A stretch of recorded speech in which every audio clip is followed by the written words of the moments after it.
Bon, eh bien, on va pouvoir démarrer. Donc, nous accueillons aujourd'hui Thierry Candrès, qui est directeur de recherche à l'UMR Biologie du fruit et pathologie INRAE Bordeaux. Thierry est virologue. Voilà. Oui.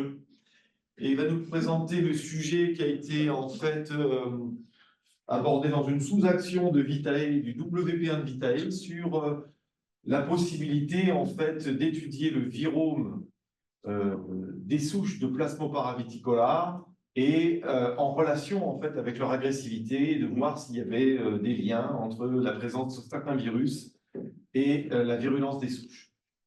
Thierry, tu as la parole pour un peu plus d'une demi-heure, je pense, le format. Et on aura des questions, un peu de temps pour les questions comme ça. Voilà, donc bonjour à toutes et à tous. Pour ceux qui étaient à Cognac, vous avez déjà eu un preview ou un spoil. Les personnes qui ont contribué, en tout bien, tout honneur, les personnes qui ont contribué à ce que je vais vous raconter, donc à l'UMR, BFP, Chantal Faure et Hermel Marais surtout, à l'UMR SAV, Isabelle Desméaux et François Delmotte, et on a eu un coup de main de Simon Labarthe également pour des analyses de données. Donc, la première question qu'on peut se poser, c'est finalement pourquoi étudier le virome des agents pathogènes? Il y a quelques évidences qui ne sont pas nécessairement évidentes pour tout le monde. Le premier point, c'est les virus, c'est les entités biologiques les plus abondantes dans la biosphère. Et le deuxième point, c'est que le virome, c'est la composante du microbiote qui est la plus sous-étudiée, tout système biologique confondu. Vous avez à droite une petite figure qui montre le nombre de publications sur le microbiome en général et sur le virome. Et donc, le virome, c'est effectivement très sous-étudié. Et pourtant, c'est une force majeure qui gouverne dans certains cas les dynamiques populationnelles. On peut penser au bloom des algues, mais également qui est un driver très important dans le cycle du carbone dans les océans, dans le cycle du phosphore, etc. Et donc, on peut étudier le virome des agents pathogènes pour se faire plaisir, pour découvrir un peu ce qu'on pourrait appeler la terre incognita des mycovirus. On utilise souvent l'image de l'iceberg pour représenter les 10% émergés des virus connus et les 90% immergés des virus inconnus. Chez les mycovirus, l'iceberg, il sera encore un peu plus enfoncé sans doute que ce qui est montré sur la figure. Donc on est vraiment au tout début de la description de ces agents. Une autre question, c'est de voir si le virome peut être une variable de compréhension du fonctionnement de l'holobion de vigne. Et ça inclut le virome de la vigne et puis le virome des agents associés à la vigne. Et puis, peut-être, potentiellement, identifier de futurs agents utilisables en biocontrôle. Et dans certains cas, ça existe. Voilà. Alors, ce qu'il faut savoir, c'est que les virus, et en particulier les mycovirus, dans un certain nombre de situations, ont pour conséquence, ou l'infection par un mycovirus a pour conséquence un pouvoir pathogène très affecté chez le champignon qui héberge le virus. On appelle ça l'hypovirulence. A contrario, on a des situations où on a au contraire des phénomènes d'hypervirulence, par exemple des sporulations qui sont accrues lors de l'infection virale. Et puis, il faut quand même dire que la majorité des infections virales chez les champignons, elle se traduit par pas grand-chose qu'on sait mettre en évidence. Alors, ça impacte quand même peut-être la fitness, mais de façon pas si évidente que ça.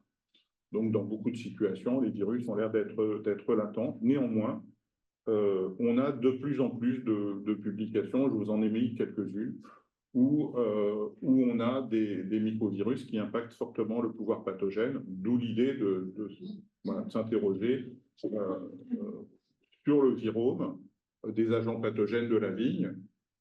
Et donc, dans Vitae, initialement, il était prévu de regarder le virome à la fois du mildiou et le virome de l'oïdium. Ce que je vais vous montrer, c'est focalisé sur le mildiou, sur lequel on a décidé au départ de focaliser les efforts. On va quand même jeter un œil sur l'oïdium un peu. Et avec des objectifs qui étaient de voir qu'est-ce qu'il y a comme mycovirus dans ces agents et de voir, comme je l'ai dit, si ça peut être des variables explicatives en termes de phénotype, de fonctionnement du microbiome, de phénotype des souches qui hébergent ces virus, et puis éventuellement, est-ce qu'on a effectivement des virus qui font de l'hypovirulence et qui pourraient être un jour utilisés.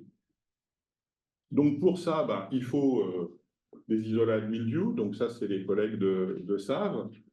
Les objectifs et les critères qu'on s'est donnés au départ, c'est des isolats monosporanges, donc quelque chose qui soit le plus propre et le mieux caractérisé possible, provenant éventuellement du même endroit, mais en fait, vous verrez qu'on a des isolats qui viennent d'un peu partout, en vrai, qui soient sélectionnés en fonction de leur agressivité plus ou moins importante sur un cépage sensible, et pour lequel on a une expérimentation qui nous valide et qui nous mesure cette agressivité.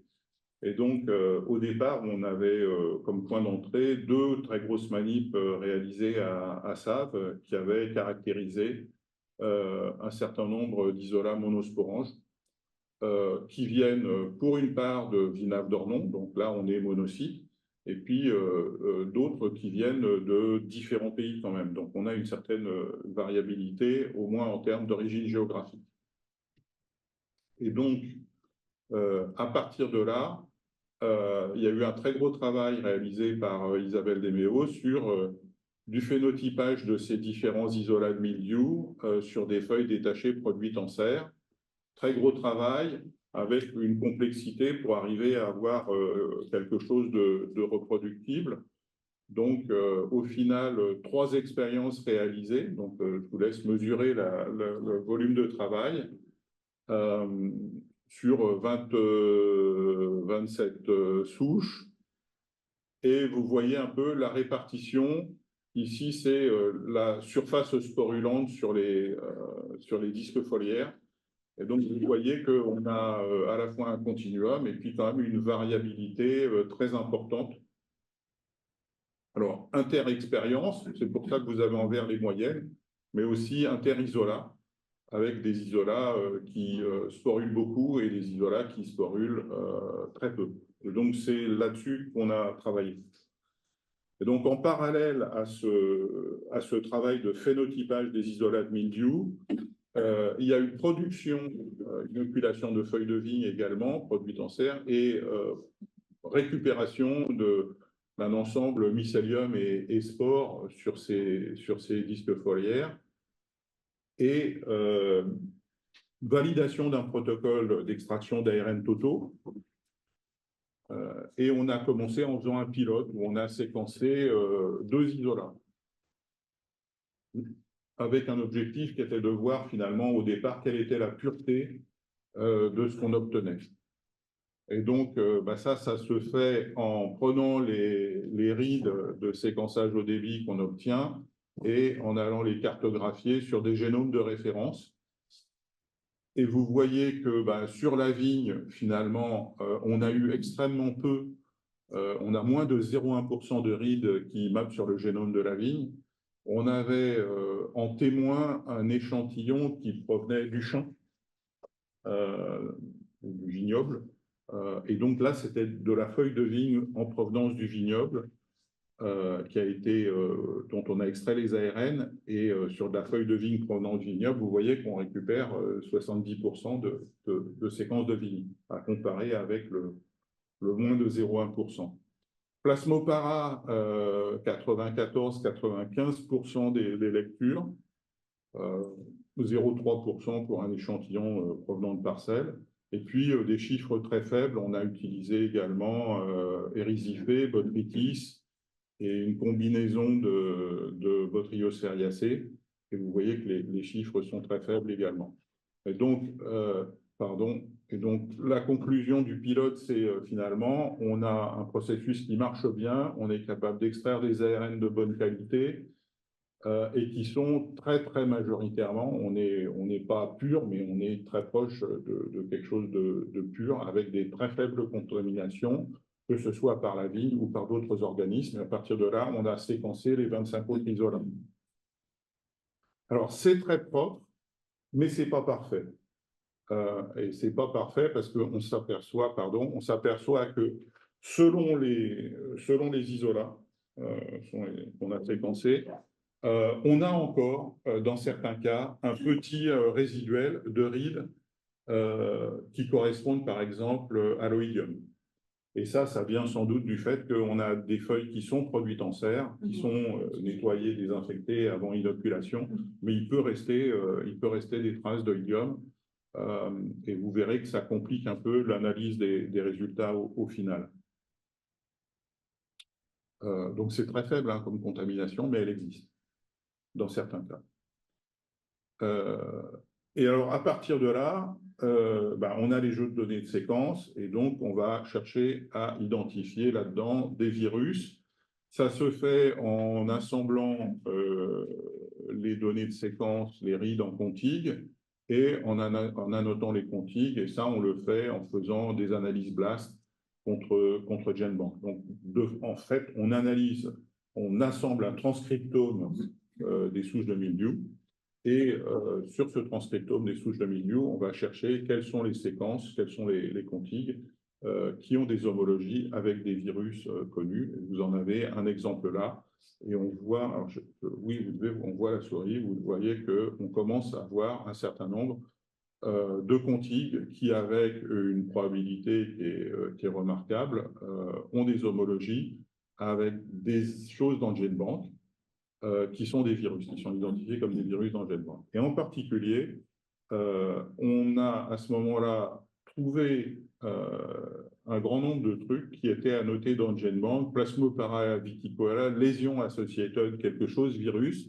Et ça vient d'un travail qui a été fait dans le cadre d'un projet européen qui s'appelait Viroplante, et qui était un projet européen qui visait à identifier des virus, alors des mycovirus, mais aussi des virus d'insectes, des virus d'agents pathogènes ou de bioagresseurs en général, avec une idée explicite d'aller vers l'identification d'agents utilisables en biocontrôle. Et dans ce cadre-là, il y a une équipe italo-espagnole qui s'est intéressée au virome du mildiou et au virome de l'oïdium. Alors, ils ont travaillé différemment, et vous verrez que ça a des incidences. Ils ont réalisé des grattages mycéliens, comparables à ceux qu'on a fait, mais sur des lésions de mildiou ou d'oïdium prises au champ. Et ils ont travaillé avec plus de matériel que nous, puisque en gros, ils ont fait 141 extraits pour leur étude mildiou, mais uniquement en Italie, en Espagne. Ils ont séquencé extrêmement profond, et leur conclusion, ça a été 283 nouveaux virus ARN, qu'ils ont tous appelés Plasmopara viticola, lésion associated, virus quelque chose. Voilà. Donc, on pourrait se dire qu'ils ont tout fait et tout trouvé. En pratique, c'est un tout petit peu plus compliqué que ça parce que on s'aperçoit qu'ils ont fait le même travail sur des lésions d'oïdium. Et puis, quand on regarde leurs données, on s'aperçoit que le Plasmopara viticola, lésion associated partitivírus 7, c'est la même chose, exactement le même, que le Erysipenecator associated partitivírus 1. Donc, en fait, ils ont trouvé le même virus dans des lésions d'oïdium et dans des lésions de mildiou, et ils ne savent pas, au final, à quoi c'est associé. Bon. Et puis, ça se complique un peu. On a fait, par ailleurs, ça n'a rien à voir, un travail avec Marie-France Corio-Costet, où on a séquencé du mycélium en culture pure de différentes Botryosteriacées. Et on s'aperçoit que, par exemple, le Plasmopara viticola associated Urbia-like virus 45 C'est un virus de Diplodia seriata, parce qu'on le trouve en séquençant du mycélium pur de Diplodia seriata, etc. Donc, en gros, ils nous disent, on a trouvé des virus dans des lésions de milieu et d'oïdium collectés au champ, mais au final, on ne sait pas très bien ce que ces virus-là infectent. Alors, ça nettoie le champ, ça nous facilite la vie en termes d'identification de virus, mais ça ne nous dit pas qui infecte le milieu, qui infecte l'oïdium, qui infecte autre chose. Et qui peut infecter plusieurs choses, non? Probablement pas. Probablement pas. Sur Botrytis feriacea, on s'aperçoit qu'il y a quelques virus qui infectent plusieurs espèces de Botrytis feriacea, mais que ça aille beaucoup plus loin, ça paraît compliqué, en particulier parce que ces virus-là, normalement, se transmettent essentiellement par anastomose. Et donc, on ne s'attend pas à des anastomoses entre des choses très différentes biologiquement. Voilà. Et donc ça, ça soulève un peu les difficultés qu'il y a à identifier un hôte dans le cas de virus qui infectent des agents non cultivables. On serait en métagénomique et on irait séquencer des trucs dans le vignoble, ça serait encore pire. Mais c'est ce qu'ils ont fait. Voilà. Donc, si on essaye de consolider un peu une vision du virome à partir des données HTS qu'on a obtenues, on a comparé pour ça les virus qu'on a identifiés dans les différents isolats analysés. On a étendu, validé les contigs viraux identifiés pour avoir des références le plus propres possible. Et au total, je pense qu'on peut se convaincre qu'on a identifié 22 virus. Il y en a 5 qui sont nouveaux, dont un qui est de façon surprenante, ce que j'ai appelé UBI-like 2, de façon surprenante, c'est celui qu'on trouve quasiment partout et qu'on retrouvait déjà dans des données transcriptomiques qui avaient été générées avec Contresave et Colmar. Et voilà, donc il est partout, mais on ne sait pas pourquoi nos amis italo-espagnols ne l'avaient pas vu. Et puis sur les 22, il y en a 16 qui étaient déjà décrits par le travail de l'équipe italo-espagnole. Et puis un virus qu'ils avaient décrit, mais comme étant un virus dérésifé. Voilà. Donc, vous voyez que le chevauchement entre les deux études, il pose pas mal de questions quand même. Avec 27 isolats très propres, on trouve, je dirais, que 22 virus. Avec 140 prélèvements, ils en trouvaient 200 et quelques. Donc, est-ce qu'il y a vraiment beaucoup de choses qu'ils ont identifiées qui ne sont pas des virus d'oïdium? Est-ce qu'il y a de la diversité qu'on n'a pas réussi à capturer? Mais on a quand même des isolats de milieu qui viennent d'un certain nombre de pays européens. Ce n'est pas tout que le virome de Villeneuve-d'Ornon. Ouais, moi j'ai une question sur il manque un film. Les virus, comment ils sont transmis de génération? Eh bien, on ne sait pas. Vous verrez que c'est une question qu'on va poser, qu'on va essayer de poser. Voilà. Voilà. Et puis, il y a d'autres trucs qui sont identifiés. Et en particulier, il y a un set de 22 autres virus qui sont représentés par un faible nombre de rides et qui sont en très forte co-occurrence et qui sont liés aux échantillons sur lesquels on trouvait des traces d'oïdium. Et donc, ce sont probablement des virus d'oïdium. Et puis, encore un autre set avec des nombres encore plus faibles. Donc là, on ne peut pas dire vraiment. Voilà. Et donc, si on regarde un tableau de viromes, je vous ai mis deux couleurs, ce qu'on considère comme étant les virus de milieu en vert et ce qu'on considère comme étant les virus d'oïdium en jaune. Et donc, on voit bien la co-occurrence qui est très, très marquée. Et vous voyez en particulier ici le virus UBI-like qui est dans vraiment quasiment tous les isolats. Et ça ne peut pas être un isolat de vigne? Pardon? Ça ne peut pas être un virus de vigne, le UBI-like? Non. C'est sûr que c'est un Ouais. Et attends, Oïdium, c'est des virus différents ou pas? Ah oui, il y a plein de virus différents dans le idiome. Voilà. Ça craint parce que. Oui, mais c'est prévu. Il y a plein de virus de trucs, il y a plein de virus dans le idiome. Voilà. Alors, donc, à ce point, qu'est-ce qu'on peut dire? C'est les premières données propres obtenues à partir d'isola monosporange. Et avec quelques limites, je pense qu'on peut garantir qu'un certain nombre de virus identifiés sont vraiment des virus de Plasmopara et pas autre chose. Et donc ça sera assez original et ça sera publiable.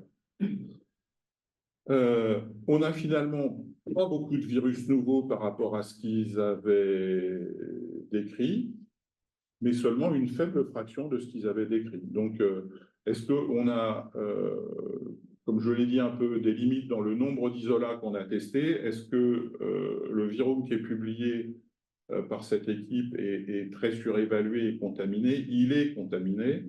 Est-ce qu'il est beaucoup contaminé ou un peu contaminé? C'est un peu difficile à dire. On n'a pas trouvé d'isolat de Plasmopara sans virus sur les 27 et on a entre 2 et 17 virus par isolat. C'est énorme. Vous voyez la moyenne, c'est 16 plus ou moins 4. C'est énorme. Moi, je n'ai pas en tête dans tout ce qu'on a analysé, les plantes, les Botryospheriacées, on a fait des manips sur Fusarium. Je n'ai pas d'exemple où on trouve autant de virus, autant d'infections.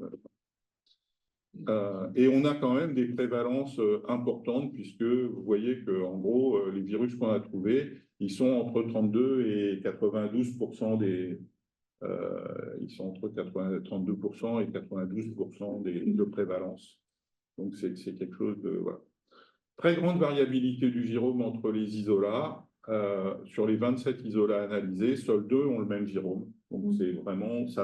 c'est extrêmement variable, y compris sur des isolats donc monosporanges qui viennent de Vinac, donc du même environnement.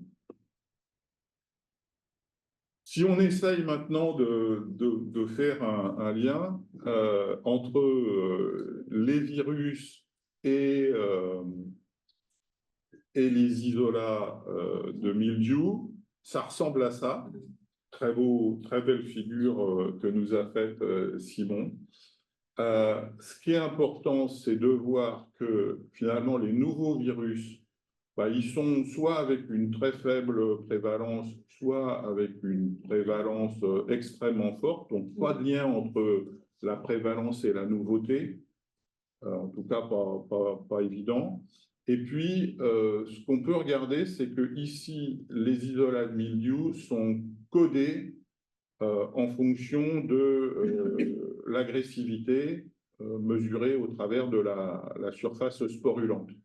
Plus c'est clair, moins ça a sporulé, plus c'est foncé, plus ça a sporulé. Et donc, on voit qu'il n'y a pas de lien très évident entre le nombre de virus qui sont présents dans un isolat et l'agressivité. Et ça, c'est ce qui est montré ici aussi, surface sporulente et la richesse en mycovirus. Et vous voyez qu'on a des isolats qui sont à la fois très riches et qui ne sporulent pas, mais des isolats qui sont très riches et qui sporulent très très bien. Donc, en gros, mais ce n'était pas vraiment une hypothèse qu'on faisait. Parce que ce n'est pas décrit ce genre, c'est pas raisonné ce genre de choses. En général, ce qu'on cherche plutôt, c'est un isolat viral qui va avoir un effet très marqué.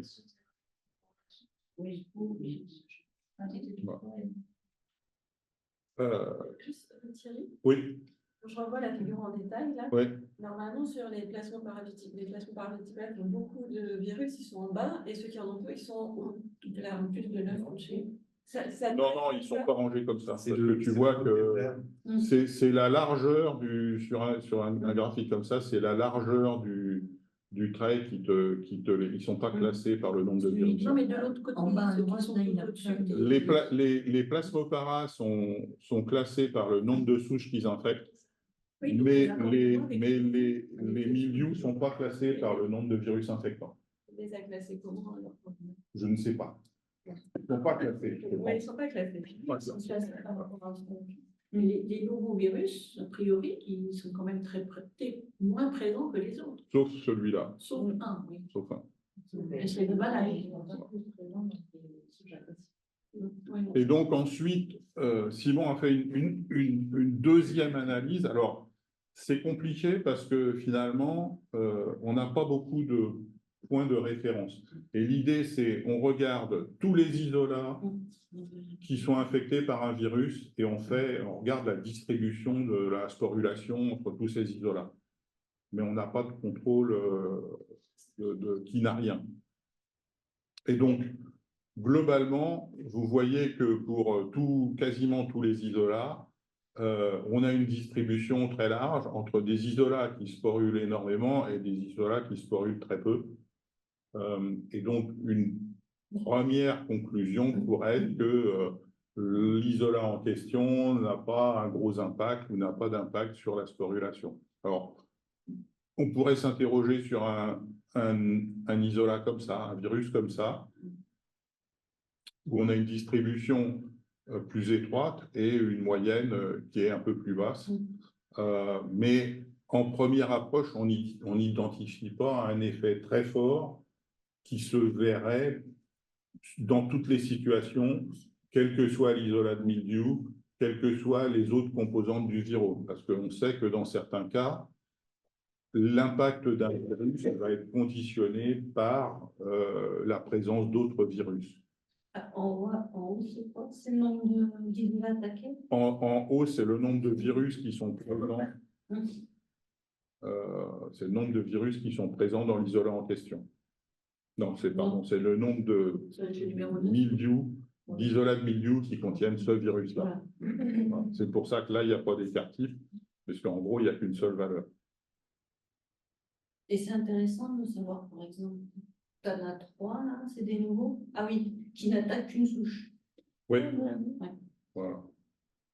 Après, la puissance des statistiques des tests, elle est relativement faible parce que finalement, chacun des isolats qu'on regarde, il a un virome différent de celui du voisin. Donc, on est un peu limité par le nombre d'isolats plus la complexité des viromes et ça ne permet pas de prendre en compte d'éventuelles interactions entre les virus. Mais néanmoins, le virus magique qui agirait en tout temps et en tout lieu n'est pas là. Voilà. Et donc, pour la suite, voilà, où on va dans deux directions. Une dont on est sûr qu'on y va, c'est un peu les connaissances et c'est justement la question de la transmission, des mécanismes de transmission. Et donc, ça, c'est quelque chose qu'on a prévu de faire en analysant le virome d'une descendance. Donc là, Isabelle nous a fourni les parents d'un croisement et une descendance. Et donc, on va regarder un peu comment les virus chez un parent, les virus chez l'autre parent se répartissent ensuite dans les descendants. Alors, on reste en monosporange. Mais voilà, on devrait avoir une première idée de... Voilà. Tu es obligé de la multiplier après sur tes feuilles. Ouais. Ta descendance, tu pars de quoi après? Au sport, tu vas faire des croisements, c'est ça? J'ai fait des croisements, j'ai récupéré la macrosporange. Et là, tu as des zoospores que tu vas suivre individuellement. Non, c'est Non. un macrosporange dans une tube Voilà. et ça fait un descendant. C'est un croisement, il y a plusieurs descendants. Et on récupère plusieurs macrosporanges. Et après, tu regardes sur le secondaire. Non.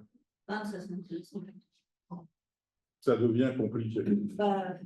Mais bon, on aura une première... On peut commencer par ça. On aura une première vision. Voilà.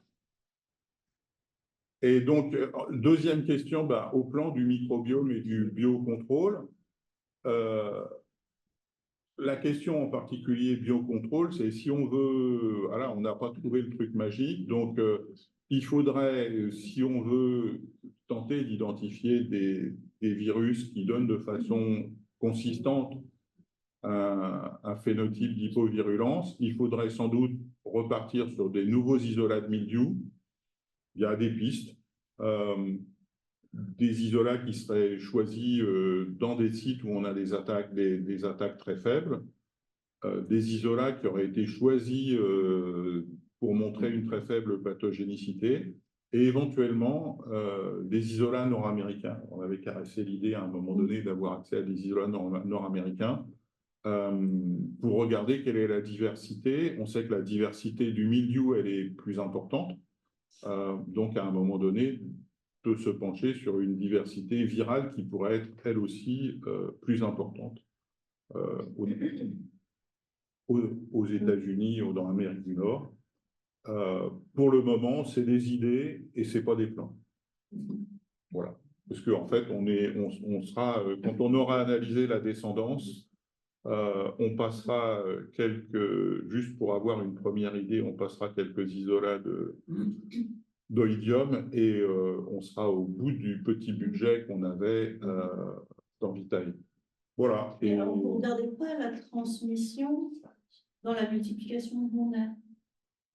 En gros, est-ce qu'après X multiplication, tu as épuisement? Alors, on va avoir un point de données comme ça parce que dans les virus qui ont été caractérisés, il y en a un qui est rigolo, qui est un virus assez inhabituel, qui appartient à un ensemble de virus qui viennent d'être très récemment décrits et qui intéresse un collègue italien qui les a décrits. Et donc, on a une petite collaboration avec lui et on voulait en particulier valider la présence du virus, être absolument sûr que ce n'est pas un virus de milieu. Et pour ce faire, on est retourné dans des propagations de l'isolat antérieure.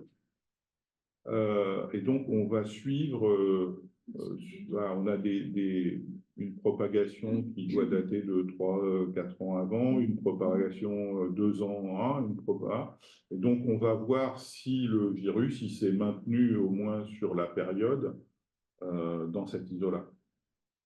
Je ne garde pas toutes les mains. Merci beaucoup. Merci.